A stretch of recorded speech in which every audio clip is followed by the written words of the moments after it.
As you guys may or may not have noticed, I was away this weekend at London Comic Con, and I've come back to some rather interesting comments from Phil Spencer regarding Microsoft and the future of the Xbox line of consoles after the Xbox One has had its console cycle. Now, Spencer spoke about this on Twitter when he was asked whether or not Microsoft was moving away from consoles, and then he reassured fans that the Xbox team is 100% committed to making this generation Microsoft's best. Now, the question was, quote, "Some people are feeling like MS is moving away from consoles or leaving them out to dry. Can you ease people's minds?" And Phil said, quote, "Xbox One is the most important gaming product at MS. Team Xbox is 100% committed to making it our best console generation ever." Now, the fan then thanked Phil for his response and basically said that, this was more towards people who are a little bit concerned about the direction of Xbox, and Phil's response was, pretty reasonable. He said, quote, "People invest in Xbox and they want to know we support their product. I get it, and it makes perfect sense, of course."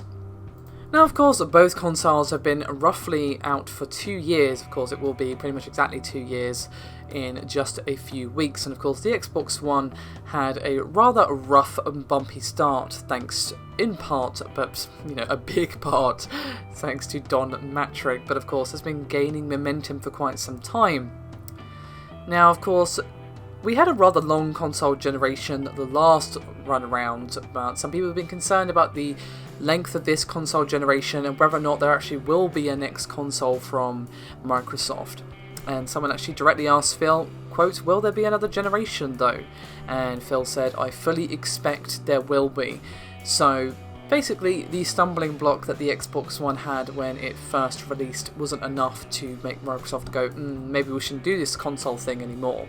Of course, they have won against the PS4 a few times in terms of sales on a month-by-month NPD basis, but most of the time the PS4 has been in the lead. However, as I said just a moment ago, the Xbox One has been gaining momentum.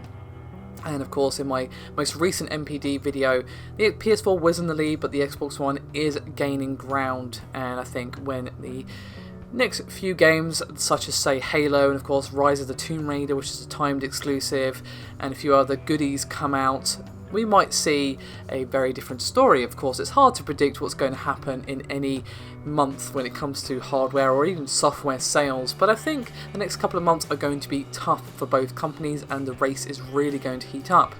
So it's nice to see that we're not going to see Microsoft disappear from the console space. Or whatever your opinions are on Microsoft and Xbox, no one wants a one-horse race when it comes to consoles. That would be not very fun, and of course, as I've said numerous times now, competition breeds innovation, and that's better for us, the consumer. So regardless of all that, thank you very much for watching. I'm going to go rest now. Comic Con was good, but I am tired. Bye for now.